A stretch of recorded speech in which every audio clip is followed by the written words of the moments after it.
Good day, students. Hope you are doing well. In the first part, I explained the first part of this lesson. Watch the first part and watch this video. Today, I'm going to teach you the life cycle of the frog. You can see the life cycle of the frog in this picture. So, especially the female frog lays eggs in water, and the eggs are covered with a special jelly type layer. Students, do you know a tiny tadpole emerges from a hatched egg? Like it is similar to a fish. It can swim in water and breathes using gills. You have to remember it. The tiny tadpole breathes using gills. It feeds on aquatic plants, and the tiny tadpole is a herbivore. You have to remember all these. Adult frog has completely different morphological features compared to the stages of tadpole. It has legs for locomotion, lungs for respiration. They feed on small insects and they are insectivores. The key point is the adult frogs are insectivores and the tadpoles are herbivores. So, let's learn the life cycle of a butterfly. You can see the life cycle of a butterfly.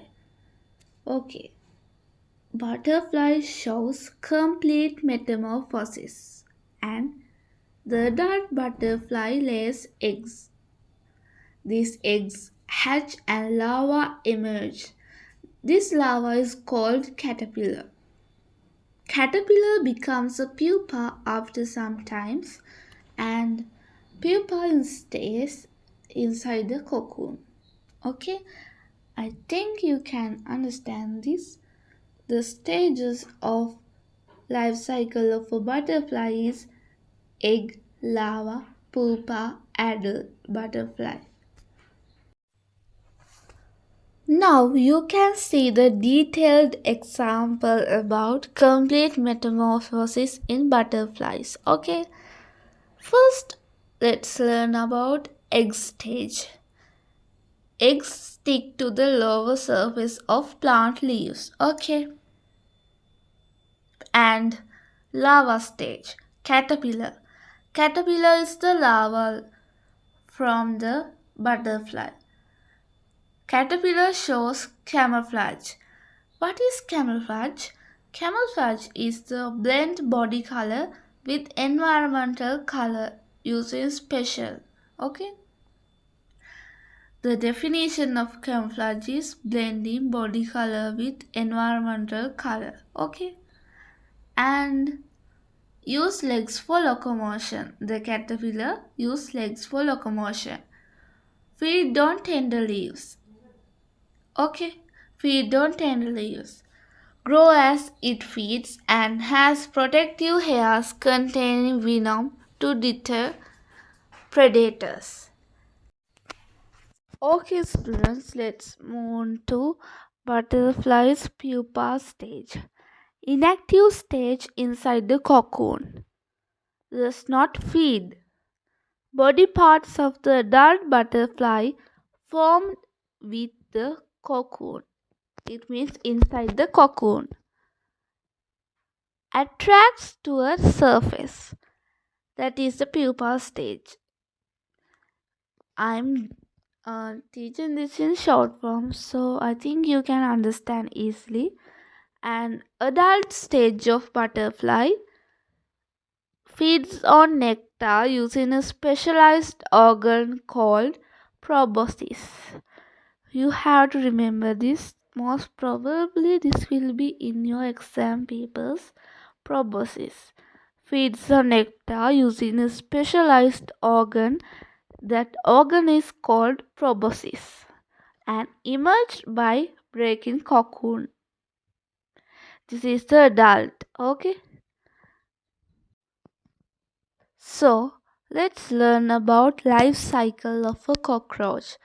What are the stages of life cycle of a cockroach? Egg, nymph, adult. Although The nymph is smaller in size and it is morphologically similar to the adult. And you have to remember they do not possess wings, and nymphs become adult by passing through a number of nymphal stages. Okay, by shedding their exoskeleton. Students, let's learn about life cycle of plant. Flowering plants also different stages in their life cycles, from seed germination to their maturity as a plant. So, from seed germination, they passes to their maturity as a plant. Now you can see in this picture coconut seedling, and mature plant, and sweet corn plant also.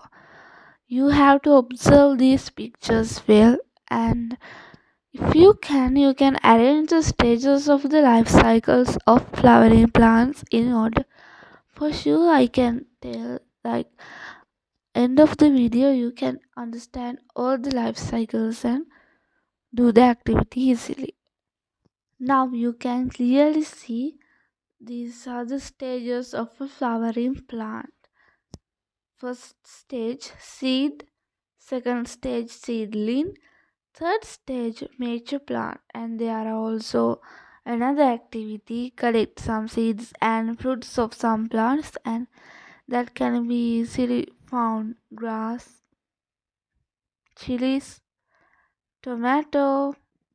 Collect the flowers of those plants, press them, keep in between the pages of paper for some days. Use them and try to present the life cycle of each plant. You can do this activity. Students, there is a big importance of learning life cycles. What are the importance? For pest control, to control disease vectors, for conserve of biodiversity. Let's learn more about this. So, pest control. First, we have to learn who is a pest. So, let's learn definition of a pest. The organism that harm or destroy the crops and harvest useful to human. A simple definition of a pest. I will read again.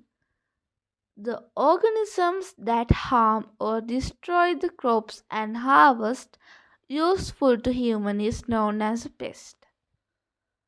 What is the importance of studying pests? Understanding life cycles and behavior is crucial for effective control. So, let's learn the life cycle of a fruit fly. Especially, fruit fly has a complete life cycle. Students, what are the stages of the life cycle of a fruit fly? Egg, larva, pupa, adult. The impact caused by the fruit fly. What is the impact caused by the fruit fly? Adult female fruit fly lays eggs in fruits like mango, guava by prickling the fruits. Larvae feed on fruit flesh, creating tunnels. Fruits rot and become unsuitable for consumption. Reduce fruit value. To control fruit fly, it is easy to control larva stage. It means the larva stage can be controlled easily. So let's learn this chart. Insect pest, crops affected, mostly affected part, stages of life cycle that destroy the crop. I think you have the knowledge about this chart, and let's explain and learn it further. The insect pest is fruit fly. The crops affected are mango and banana. The mostly affected part is fruit, and the stage of life cycle that destroy the crop is larva. Let's learn coconut red weevil, crop affected coconut, and the mostly affected part is stem, and the stage of life cycle that destroy the crop is larva and adult. Paddy bug, paddy plant, milky seed adults and nib. Mealybug. Crops affected are mango, rose apple, guava, papaya, brinjal, chilies. Mostly affected part leaves and fruits. The stage of life cycle that destroy the crop adults and nibs. Okay. Importance of life cycle knowledge. What is the importance of life cycle knowledge? We can use different control methods for different life stages, and we can do effective pest management requires understanding the entire life cycle. Students, there are two types of pests. What is the two types? Insect pest and plant pest. There are examples for plant pest. Among them, those examples Bajiri, Kudamatta, Tunas. Bajiri, Kudamatta, Tunas are pest plants of rice crop. Students, now I am going to teach you an extra part. Now let's learn pest control approaches. There are traditional methods and eco-friendly pesticides. Traditional methods are eco-friendly, used by ancestors, gaining popular among modern farmers. And eco-friendly pesticides important for environmental protection. What about chemical pesticides? Chemical pesticides can damage the environment, may destroy beneficial organisms, risk of ecosystem imbalance. Excessive use may contaminate water bodies. Therefore, they should be used only when biological and mechanical methods fail.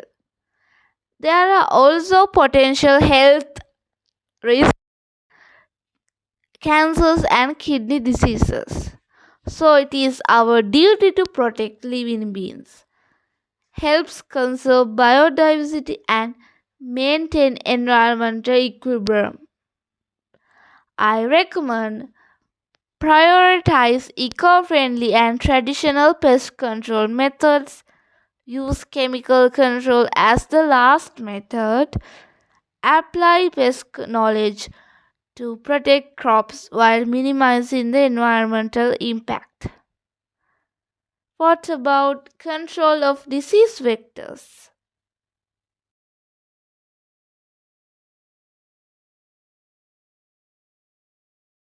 A disease vector is an agent that carries and transmits pathogens from an infectious organism to a healthy organism. Example, the agents are I get the example mosquito, dengue, malaria, filaria, and importance of life cycle knowledge. In this control of disease vectors, there is a big importance of learning life cycles. Understanding the life cycle crucial for effective vector control. Do you know what are the stages of mosquitoes' life cycle? Egg, larva, pupa, adult. You can see the mosquito's life cycle, and there are many vector control methods. Among them I'm going to teach you now biological control method. Examples: breeding fish species like guppy, tilapia that feed on mosquitoes larvae. Consider eco-friendly compared to chemical spraying. Okay, put chemical to water, fumigation. Now I explain four methods. Okay, you have to remember all this because maybe there are questions in the exam paper about this. Conservation of biodiversity through the life cycle understanding. There are threatened stages. Some animal species have specific stages that are threatened in their habitats. That threats include predation, unfavorable environmental conditions, food scarcity. Children, what is a sensitive stage? A weak stage of life cycle that can be easily destroyed are called as sensitive stages. These sensitive stages, critical for species survival, their loss can lead to extinction. By protecting sensitive stage, we can protect that organism easily. Let's learn what are the examples of sensitive stages. So let's learn insects sensitive stage is larvae and fishes sensitive stage is eggs. Turtles sensitive stage is eggs and young turtles, and the frog's sensitive stage is eggs and tadpoles. There is the importance of protecting sensitive stages. Students, this is the last part of the lesson, so listen carefully. Key to conserving individual species and important to conserve biodiversity. There is a conservation strategy that you can use. First, you have to identify and understand sensitive stages of organisms. Next, focus conservation for the sensitive stages, and this targeted approach helps protect individual species and maintain biodiversity. So students, this is the end of the lesson. In next video, I'm going to give the answers for the exercise, and watch that video and like and subscribe this YouTube channel for more updates.